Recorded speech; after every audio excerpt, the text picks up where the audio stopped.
गुरुर्ब्रह्मा गुरुर्विष्णु गुरुर्देवो महेश्वरः गुरुर्साक्षात् परब्रह्मा तस्मै श्री गुरुवे नमः। तस्मै श्री गुरुवे नमः।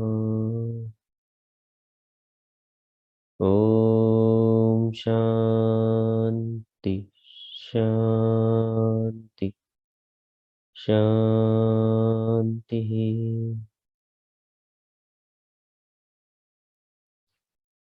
नमस्ते, गुड मॉर्निंग। तो पिछला जो सेशन था हमारा नारद भक्ति सूत्र का, और उसमें हमने आखिरी सूत्र जो पढ़ा था वो था सुख दुख इच्छा लाभादि त्यक्ते काले प्रतीक्षमाणे क्षणार्धमपि व्यर्थ न नेयम। तो इसमें चार जो स्थितियां थी मन की, उसको त्यागने की बात है। ऐसे जैसे सुख है, दुख है, इच्छा और लाभ, ये चार ही परिस्थितियां जिसमें मन फंस सकता है। और उसके बाद वो उसके बाद कहा गया था काले प्रतीक्षमाणे। तो इसको इसको कैसे समझाया गया है वो हम आगे इससे पढ़ते हैं। काले प्रतीक्षमाणे, जल्दबाजी नहीं करो, काल की प्रतीक्षा करो। मतलब कि अगर इन चार अवस्थाओं से हम छूट नहीं पा रहे हैं, सुख है, दुख है, लाभ है, इसमें से छूट नहीं पा रहे, हो सकता है कभी कभी इससे, कभी कभी ये नहीं छूट सकता, मन से छूटता नहीं है। इतना सरल नहीं होता, बोलने के लिए बोल देते कि त्याग दो, लेकिन वो कभी कभी उसको त्याग नहीं कर पाते। तो उस वक्त क्या करना है कि जल्दबाजी नहीं करना है, काल की प्रतीक्षा करना है, सही समय की प्रतीक्षा करना है। सबका समय है, यह नहीं मुझे ध्यान करना है, मुझे आज ही साक्षात्कार करना है और बैठ गए घंटों, 10-10 घंटे, 12 घंटे ध्यान में बैठ गए, फिर भ्रम हो गया, शरीर तैयार नहीं और घंटों बैठकर करने लगे, किताबें पढ़ ली, क्रिया प्राणायाम सब करने लगे, बिना समझे, बिना सीखे मंत्र जाप करने लगे, लगातार तो दिमाग में फिर भ्रम पैदा हो गया। यह नहीं करना। जितना बताया गया है, किसी शिक्षक ने जो सीखा, कुछ उपाय दिया, उसका समय भी बताया, उसका नियम भी बताया, उस नियम विधि के अनुकूल चलो और काल की प्रतीक्षा करो। काले प्रतीक्षमाणे, किसी भी घड़ी भगवान तेरे दरवाजे पर आ सकते हैं। जब हम बहुत छोटे थे, हमारी दादी माँ हर शाम को सूर्यास्त से पहले एक आसन बिछाती थी, उसके सामने रंगोली करके दिया जलाती थी, कहती थी भगवान आ जाएंगे, किसी भी दिन आ सकते हैं। और वह रोज प्रतीक्षा करती थी। फिर जो भी आए उनको फल देना, भोजन कराना, कपड़े देना। लोगों को ये सब मजाक लगता था, मगर वह भोलापन, उस चेतना में विश्वास गहरा होता है। पता नहीं किस रूप में आ जाएंगे भगवान। कहीं भी जीवन में कोई जड़ता न आ जाए। प्रतीक्षा जड़ता को विनष्ट कर देती है, प्रतीक्षा तुमको सजग बनाती है। काले प्रतीक्षमाणे क्षणार्धम क्षणार्धमपि व्यर्थम न नेयम। आधा क्षण भी तुम व्यर्थ मत गवाना, आलतू फालतू बातों में वक्त मत गवाओ। भक्त कभी समय को खराब नहीं करता, वह सबके लिए उपयोगी बनता है। प्रेम में होकर फिर वह मस्त रहता है, वातावरण को शुद्ध करता है। जब हम प्रेम में होते हैं, हमारे वातावरण में एक समरस पैदा हो जाता है, एक शांति फैल जाती है। जब कोई व्यक्ति नाराज होता है, दुखी होता है, वातावरण में उस दुख के कण होते ही है, और प्रेमी व्यक्ति उन सबको धो देता है, उन सबको साफ कर देता है। वातावरण फिर शुद्ध, शांतिपूर्ण और प्रेम पूर्वक हो जाता है। क्षणार्धमपि व्यर्थम न नेयम, व्यर्थ नहीं करना। तो समय को नहीं गंवाना है आलतू फालतू चीजों में, और वो गवाता ही नहीं है, यहाँ ऐसा कहा गया है। इससे आगे नारद भक्ति सूत्र का जो आखिरी चैप्टर है, उसका नाम है ऋषियों की दृष्टि, प्रेम के रंग और ढंग। तो इसी चैप्टर में पहले जो हमने आगे पढ़ा उसी का रिवीजन आएगा। कहते हैं, भगवान यदि सच्चिदानंद है और हमारे भीतर है, उसका प्रस्फुरण हमारे में भी होना है, यह लक्षण है। हम सच्चिदानंद के करीब होते तो हम भी आनंदित हो जाते, और आनंदित नहीं है फिर तो न चेतना है, न सत्य, न आनंद। तब फिर जड़ता पकड़ लेती है। भक्ति के रस में जड़ भी चेतन हो उठता है, उसमें भी आनंद की झलक आ जाती है। तो पिछले सूत्र में कहा गया था, सुख दुख इच्छा लाभ अलाभदि त्यक्ते काले प्रतीक्षमाणे क्षणार्धमपि व्यर्थम न नेयम। सुख को छोड़ो, सुख की पकड़ सुख को कम कर देती है। सुख को त्यागने से सुख अधिक होता है, कम नहीं होता। क्यों? सुख हमारा स्वभाव है। सुख को पकड़ने की जो चेष्टा है, वह सुख को दुख में परिणत कर देती है। कोई भी प्राणी सुख से अछूता नहीं रहा। कभी ना कभी हर प्राणी सुख का अनुभव कर चुका है, पर जब सुख अनुभव करते हैं, हम उस सुख को पकड़ने की चेष्टा करते हैं, और उस पकड़ से भय, दुख, यह सब सिलसिला शुरू हो जाता है। तो कहते हैं, सुख को छोड़ो, त्याग करो, तब सुख बढ़ेगा। दुख को छोड़ो तो दुख घट जाएगा।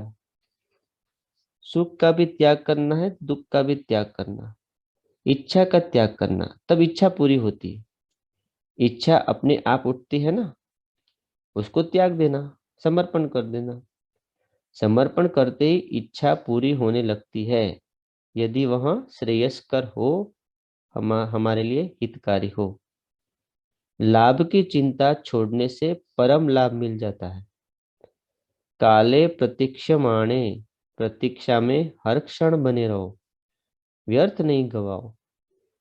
फिर कहते हैं, यह तो अपने लिए, अब इसको बाहर की दुनिया में कैसे अमल करें? तो ये जो आखिरी जो सूत्र था, त्यागना, त्यागना मतलब अगर कुछ पूरा हमारी इच्छाएं पूरी नहीं होती है, या हम सुख के पीछे भागते हैं, तो हमारा निरंतर ध्यान, फोकस उसी में रहता है, और वो वर्तमान क्षण में वो हमारा फोकस रहता ही नहीं। और इसीलिए क्या होता है कि हम किसी भी चीज में आनंद नहीं ले पाते, किसी भी क्षण, किसी भी कार्य में हम वो रस नहीं अनुभव कर पाते, क्योंकि हमारे मन ने किसी चीज को पकड़ लिया है। सुख की इच्छा है, या दुख, दुख नहीं चाहिए, दुख का रेजिस्टेंस है, या फिर इच्छा है कि ये पूरा कब होगा, कब होगा। तो इन सब को मन से ड्रॉप करना है। ड्रॉप करना है मतलब समर्पण कर देना है। सुख की इच्छा को भी, दुख को भी, दुख को भी समर्पण कर देना है, कि जो है सो है, उसको स्वीकार कर ले। चिंता को भी समर्पण कर दे, तभी ये सब कुछ अपने आप होने लगता है। सुख बढ़ने लगता है, दुख घटने लगता है, इच्छाएं पूरी होने लगती है, और परम लाभ मिलने लगता है। परम लाभ मतलब हमारे अंदर की अवस्था में हमें श्रेष्ठ अनुभूति होने लगती है। अब ये अंदर की बात हो गई। अब इसको बाहर कैसे लाना है, इसकी बात है। अहिंसा, सत्य, सोच, दया, आस्तिक आदि चारित्र्याणि परिपालनीयानि। यद्यपि भक्ति में तुम सभी नियम के ऊपर उठ जाते हो, फिर भी अहिंसा का पालन जरूरी है। वैसे कोई भक्त हिंसा कर ही नहीं सकता, असंभव है। फिर भी यह चरित्र जो होता है उसका पालन स्वाभाविक है, उस पर ध्यान देना। सत्य, झूठ बोलने से दुखी मिलता है। यदि तुम सुख की इच्छा छोड़ते हो, यदि तुम सुख का त्याग करते हो, तो झूठ अपने आप छूट जाता है।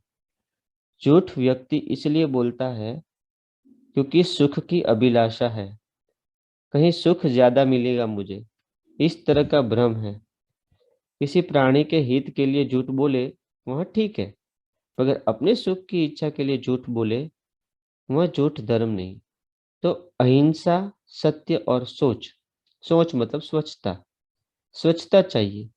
कई बार लोग सोचते हम भक्त हैं, माने हम नियमों से परे हैं, जैसे तैसे रहे। वे समझते उदासीन व्यक्ति माने गंदे कपड़े पहने रहे, खाए पिए नहीं, अवधूत का लक्षण। कुछ तो अवधूत के लक्षण में स्वाभाविक हो गए, मगर बहुत लोग उनकी नकल भी करते हैं। गंदे गंदे रहना, सोच पर ध्यान ना देना। लेकिन सोच पर ध्यान दे, दोनों तरह का सोच, बाहर का सोच और आंतरिक सोच। शुद्धता, साफ रहना, स्वच्छता बनाए रखना, दया आस्तिक्यादि चारित्र्याणि परिपालनीयानि। यह जो चरित्र है इसका परिपालन करना चाहिए। यद्यपि आप इन चरित्रों से ऊपर हो, फिर भी इनकी मर्यादा बनाकर रखो, यह कहते हैं नारद मुनि। अहिंसा, सत्य और सोच। शुद्ध सोच यानी शुद्धता, अंदर अंदर भी और बाहर भी।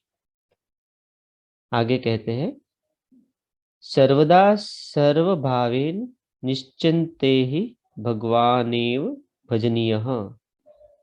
जीवन एक ही भाव की धारा नहीं है, जीवन में नव रस है। अलग अलग भावों की धारा, प्रवाह जीवन में चलती है, और हर भाव को उनके प्रति लगाना। जब भाव लगता है तब चिंता नहीं होती, चिंता विचारों से होती है। भाव हृदय की वाणी है। तो दिमाग से दिल की ओर जब हम चलते हैं तब चिंता मिट जाती है। निश्चिंते ही भगवानेव भजनीयः। भाव विभोर होने पर चिंता शांत होती है। यह करने लायक है, यह करना चाहिए। बार बार मन को उधर लगाओ जो शुद्ध चेतन है, भगवान की ओर लगाओ। स कीर्त्यमानः शीघ्रमेवाभिर्वत्यनुभावयति च भक्तान्। कीर्तन माने क्या, फिर बताते हैं। आर्तन, आर्तन माने रोना। कैसे? जैसे बच्चे रोते हैं, आपने देखा है 6 महीने 8 महीने का बच्चा जब रोता है वह पूरे शरीर से रोता है, सिर्फ आंखों से नहीं। आंखों से पानी निकलता है मगर पूरे शरीर में आक्रंदित होता है। यह रोना शरीर के कण कण से निकलता है। कीर्तन माने वही है जो तुम्हारे शरीर के सत्ता के कण कण से निकले, जिसमें तुम पूरी तरह से संलग्न हो जाते हो गाते गाते। वह कीर्तन है। जब हम सोचते हैं, हर व्यक्ति अलग अलग सोचते हैं, हर दिमाग में अलग ही विचार उठता है। बहुत मुश्किल से हर दिमाग में एक ही विचार होता है। कभी कभी होता है, ऐसा नहीं कि होता ही नहीं, मगर कभी कभी होता है। मगर जब हम कीर्तन करते हैं, भजन गाते हैं, एक ही शब्द हमारी चेतना की हर परत से गूंजता है। एक ही शब्द मन के सबके मन में गूंज उठता है, और वह एक शब्द सबके मन को भी एक स्तर पर जोड़ देता है। और जब हम संस्कृत की या पुरानी नामावली, जो बहुत पुरानी है, 5-6 हजार 10 हजार वर्ष पुरानी जो हमारी चेतना है, उसकी परत है, मन की परत है, उस परत की गहराई में भी वह गूंज पहुंच जाती है। तो जैसे तुम ओम नमः शिवाय, राधे गोविंद कुछ भी गाते हो, हमारी चेतना की हर परत से वह गूंज उठती है। मन के हर स्तर पर, चेतना के हर स्तर पर हर परत में उस भजन की गूंज उठती है। कीर्तन करने से बहुत शीघ्र ही वह अनुभव में आ जाता है। वह चेतना जो व्याप्त है, अखंड है, अनंत है और प्रिय है, तुरंत अनुभव में आ जाती है। तो कीर्तन का मतलब समझाया है कि अपने अपनी चेतना के, अपने मन के कण कण से उसको गाना, उसको उसको व्यक्त करना। और जब सभी लोग करते तो सबके मन में एक ही भाव, एक ही शब्द, उससे सब जुड़ जाते हैं। सबकी मन एक ही धागे में जुड़ जाते हैं। आगे कहते हैं अगला सूत्र, त्रिसत्यस्य भक्तिरेव गरीयसी, भक्तिरेव गरीयसी। तीन सत्यों में भक्ति ही प्रधान है, उसी की गरिमा है, उसी की महिमा है। तीन सत्य क्या है? ज्ञान, कर्म और भक्ति। यह तीनों अलग अलग नहीं है, जुड़े हुए हैं। भक्ति से ज्ञान होता है, ज्ञान से भक्ति होती है, और भक्ति होने पर कर्म होता है, सत्कर्म। और ज्ञान से ही तो कर्म भी चलता है। अज्ञान में तो कोई कर्म कर भी नहीं सकता। तीन सत्य यदि मानोगे, तीन तो है ही नहीं, सत्य तो एक ही है। लेकिन यदि तुम मानोगे तो तुम भक्ति को ही पकड़ना। भक्ति के बगैर तुम कर्म करोगे तो वह कर्म नहीं रचेगा। हाँ, मेरी आवाज क्लियरली आ रही है ना? कोई डिस्टरबेंस तो नहीं है? नहीं कमलेश जी, नहीं नहीं, बिल्कुल आ रही क्लियर है। है। बिल्कुल ठीक क्लियर है। है, थैंक यू। और ज्ञान से ही तो कर्म भी चलता है। अज्ञान में तो कोई कर्म भी नहीं कर सकता। तीन सत्य यदि मानोगे, तीन तो है ही नहीं, सत्य तो एक ही है। लेकिन यदि तुम मानोगे तो तुम भक्ति को ही पकड़ना। भक्ति के बगैर तुम कर्म कर्म करोगे तो वह कर्म नहीं रचेगा, वह सत्कर्म हो ही नहीं सकता। जब दिल से कोई काम नहीं करते हो तो उस काम का कोई असर नहीं होता। अच्छा, असर तो नहीं होता, बुरा असर हो सकता है। और लगाव नहीं है, प्रेम नहीं है, तो कुछ सीखने का मन भी कहाँ होगा? जान भी क्या सकते हो? कुछ जान पाओगे क्या? उसमें लगाव ही नहीं है कि नहीं? सच है ना? तो रुचि होने से तो जानने का मन करता है ना। यदि प्रेम ना हो तो ज्ञान होगा कैसे? तो यदि तुम तीन सत्य को मानते हो तो भक्ति ही श्रेष्ठ है, क्योंकि वही आधार है, वही फल रूप है। ज्ञान का भी आधार भक्ति है, कर्म का भी आधार भक्ति है, और ज्ञान का फल भी भक्ति है, और कर्म का फल भी भक्ति है। कोई भी काम करने के बाद तुम्हें तृप्ति, संतोष, आनंद, प्रेम न मिले तो वह कर्म बेकार है। कर्म का उद्देश्य क्या है? कोई भी काम करते हो, उसका लक्ष्य क्या है? तृप्ति, आनंद। और आनंद और तृप्ति भक्ति के सिवा कैसे होगी? इसीलिए कहते हैं कि हर कर्म का लक्ष्य है भक्ति। हर ज्ञान का लक्ष्य क्या है? वह भी तो तृप्ति है। यदि ज्ञान तुमको अतृप्त करके छोड़ दे, फिर वह ज्ञान ही नहीं। किसी जानकारी से तुम क्या चाहते हो? उससे लाभ क्या है? एक तृप्ति, खुशी। वह खुशी, तृप्ति भक्ति का स्वरूप है। इसलिए कहते हैं तीन सत्यों में भक्ति ही श्रेष्ठ है। फिर भी मैं यहाँ याद दिलाना चाहता हूँ, भक्ति माने यह नहीं कि सिर्फ बैठकर भजन करो, मंदिर में जाकर माथा टेको, यही भक्ति नहीं। भक्ति के चार वर्ण हैं। अब यहाँ पे भक्ति को तो श्रेष्ठ बताया है, लेकिन भक्ति का असल स्वरूप क्या होना चाहिए वो समझाया है। तो भक्ति के चार वर्ण हैं, मतलब फोर लेटर्स। कि इस भक्ति शब्द में कितने लेटर्स है? तो पहला है ब, दूसरा है क, तीसरा त, और चौथा ई। तो भ मतलब भ माने भरण पोषण, जिससे भरण पोषण होता है वह भक्ति है। क माने सुखदायक, जो सुख प्रदान करती है, जो ज्ञान का माध्यम है। और त का मतलब है जिससे तारण हो जाता है, जिससे तुम तर जाते हो। और ई माने शक्ति संपन्न, वही शक्ति है। ईकार भक्ति का सूचक है।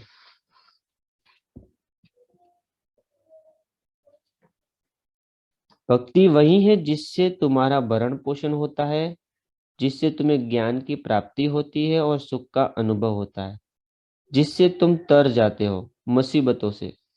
और जो सबसे बड़ी शक्ति है, इससे बड़ी कोई ताकत नहीं है। अपने स्वरूप में बैठ जाना, शांत हो जाना, भक्ति है। कई बार सोचते हैं हम कैसे शरणागत हो, पूर्ण शरणागत कैसे हो जाए। शरणागति कोई कृत्य नहीं है। शरणागति तुम्हारा स्वभाव है, तुम्हारा स्वरूप है। जब तुम और चीजों को, जिनको तुम पकड़े हुए हो, उनको छोड़ते हो, शांत होते हो, अपने में ध्यानस्थ होते हो, तब तुम शरणागत हो ही। शरणागति के बिना ध्यान हो ही नहीं सकता। और ध्यान यदि होता है तो समझ लो कि शरणागति हो गई है। किसी न किसी मात्रा में तुम शरण में हो गए हो। जब तक भीतर तुम तरल नहीं होते हो, तब तक न ध्यान होगा, न शरणागति होगी। तुम्हारे भीतर जो कड़कपन है, यह तुम्हें न ध्यान, न ज्ञान, न शांति, न आनंद, न मस्ती, न जीवन में कुछ प्रगति करने देता है। पिघल जाओ, ढीला छोड़ दो, शांत हो जाओ। इस क्षण को देखो, तुम कुछ भी नहीं हो, यह जानो। एक नहीं, कई तरीके बताए गए। किसी न किसी तरह तुम यह जान लो, तुम हो शरणागत हो, तुम ही शरणागति हो।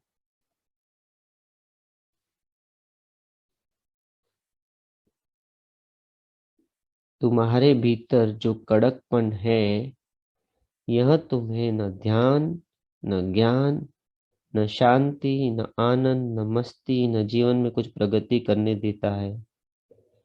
पिघल जाओ, ढीला छोड़ दो, शांत हो जाओ। इस क्षण को देखो, तुम कुछ भी नहीं हो, यह जानो। एक नहीं, कई तरीके बताए गए हैं। किसी न किसी तरह तुम यह जान लो, तुम शरणागत हो, तुम ही शरणागति हो।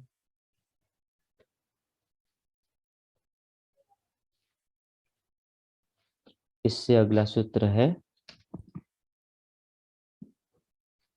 गुण महात्म्या शक्ति, रूपा शक्ति, पूजा शक्ति, स्मरणा शक्ति, दास्या शक्ति, सख्या शक्ति, वात्सल्या शक्ति, कांता शक्ति, आत्मनिवेदना शक्ति, तन्मया शक्ति, परम विरहा शक्ति, रूपा एकधा अपि एकादशदा भवति। ये सूत्र देखने में लंबा है, लेकिन समझने में बहुत ही आसान है। भक्ति एक होने पर भी उसके 11 रूप बताए गए हैं। 11 तरह से तुम इस भक्ति को अनुभव कर सकते हो। गुण महात्म्य शक्ति, गुण महात्म्य को गाते रहना। किसी का गुणगान करना प्रेम का सूचक है। उसमें आसक्त होना प्रेम का सूचक है। जिसको तुम बहुत प्यार करते हो, उसके बारे में तुम गाते रहते हो। और देखो, उसके बारे में बोलते बोलते, गाते गाते, उनका गुणगान करते करते तुम्हारी चेतना एक बहुत सुंदर रूप में परिणत हो जाती है। तुम प्रयोग करके देखना। किसी की निंदा करते जाओ, सिर्फ बैठकर 2-3 घंटे किसी को निंदा करो, फिर तुम्हारे भीतर जरा झांक कर देखो, कैसा लगता है भीतर मन में। चेतना में क्या हलचल होती है, असह्य हो जाता है, अच्छा नहीं लगता। निंदा के वहाँ गुण हमारे भीतर हमारी चेतना में अंकुरित हो जाते हैं। तो गुणगान करना, चाहे वे अच्छे हो या ना हो, गुणगान करने वालों के लिए बहुत अच्छा है। चाहे वह लोभे, मगर तुम तो तर जाओगे। तुम जिसका गुणगान करोगे, वह आदमी अपने अहंकार में चढ़ सकता है, मगर जिसने गुणगान किया वह कभी नीचे नहीं गिर सकता। क्योंकि गुणगान करना, प्रशंसा करना देवी संपत्ति है, देवी गुण है। गुणगान करना ही भक्ति है, एक तरह की भक्ति। चाहे राम का करो, कृष्ण का करो, गुरु का करो, किसी का भी करो। किसी के गुणगान में जब तुम लग जाते हो, वह गुणगान ही तुमको इतनी शक्ति प्रदान कर देता है। कभी गौर किया है इसका? कभी अनुभव में आई है यह बात? किसी प्रिय के बारे में बात करते चले जाओ 5-6 घंटे, तो भी थकावट नहीं होगी। वहीं यदि 1 घंटे निंदा करोगे, तो देखो फिर 4 घंटे तक थकावट नहीं उतरती। इसमें कहा गया है कि जब हम निंदा करते हैं तो हमारे मन में और शरीर में दोनों में थकावट लगती है, लेकिन जब किसी का गुणगान करते हैं तो हमारी चेतना ऊपर उठती है और यह हमें शक्ति प्रदान करती है। तो कभी कभी हम सोचते हैं ना कि इसके किसी का गुणगान करेंगे तो वो घमंड में आ जाएंगे, तो हम उसको कभी कभी अवॉइड भी करते हैं। लेकिन यहाँ पे कहा गया है कि गुणगान करने से हमारा ही विकास होता है, हमारा ही लाभ होता है। दूसरा रूप है रूपासक्ति, उनके रूप में आसक्त हो जाना। यह सारा संसार नाम और रूप का है। यहाँ जो भी रूप है, सब उसी का रूप है। इन सब रूपों में उनको देखते जाओ, पानी में भी, पहाड़ में भी, चिड़िया में भी, फूल में भी, खेत में भी, कुएं में भी, सागर में भी वही है। यह सब उसी का रूप है। रूप आसक्त होना, हर रूप को गौर से प्रेम पूर्वक देखना। अक्सर हम समझते हैं रूपाशक्ति काम को जगाती है, ऐसा नहीं है।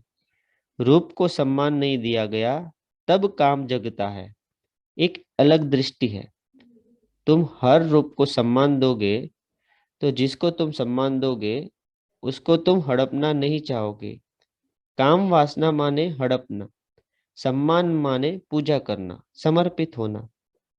सम्मान में समर्पण का भाव है। रूपाशक्ति, जो हमको बहुत प्रिय है, उनके रूप को पूजना, उनमें आसक्त रहना, उससे बढ़कर कोई और रूप, कोई और दृश्य हमें जचता ही नहीं। सत्य जितना सुंदर है, उससे सुंदर कोई और चीज हो ही नहीं सकती। और शिव जितने सुंदर है, उतना सुंदर और कुछ है ही नहीं। शिव कहो चाहे सौंदर्य कहो, एक ही है। सत्यम शिवम सुंदरम कहा है। यह 3 बार एक ही शब्द की पुनरुक्ति है। शिव का दूसरा नाम कहा है सुंदरेश्वर, सुंदरता का मालिक। सौंदर्य का अनुभव कैसे होता है हमें? जरा देखो ना, तुम्हारे भीतर से एक शक्ति, एक लहर उठती है, आहा बहुत सुंदर है। एक भाव उठता है, बहुत सुंदर है। किसी भी व्यक्ति या वस्तु को देखकर, दृश्य को देखकर मन में एक शक्ति की ऊर्जा ऊपर उठती है। आहा सुंदर है, कितना सुंदर है। और तुम उस चित्र को, व्यक्ति को अपने काबू में ले लोगे तो उसमें सुंदरता खो जाती है। क्योंकि शक्ति तो सौंदर्य थी, वस्तु नहीं। सौंदर्य वस्तु में नहीं, चेतना में सौंदर्य है, शक्ति में सौंदर्य है। हमारे जो भीतर जो सौंदर्य की लहर उठती है, आदि शंकराचार्य ने कहा सौंदर्य लहर, चेतना की जो लहर है वह सौंदर्यपूर्ण है। दुनिया में कहीं और सत्य को सुंदर नहीं बताया गया, सौंदर्य को प्रधानता दिया ही नहीं कहीं भी। सिवाय इस वेद भूमि भारत में दुनिया में कहीं और किसी धर्म ग्रंथ में सौंदर्य को इतना महत्व नहीं दिया। सौंदर्य क्या है? चेतना का ही लक्षण है। जहाँ चेतना है वही सुंदरता है। चेतना के बगैर जितना भी सुंदर कोई शरीर हो वह तो शव है, और शव को कौन प्रेम करता है? और चेतना कम हो जाती है तो वे शव के समान हो जाते हैं। इसलिए रूपा शक्ति सौंदर्य में उनको देखना है और उनमें सभी सौंदर्य को देखना। तो हमने अभी भक्ति के दो रूप हमने इसका वर्णन सुना, और आगे 9 है। तो इसका वर्णन हम अगले सेशन में कल सुनेंगे। तो अभी सेशन को यहीं विराम देंगे। किसी को कुछ भी शेयर करना हो तो आप जरूर कर सकते हैं। हमारे पास 3 मिनट का समय है।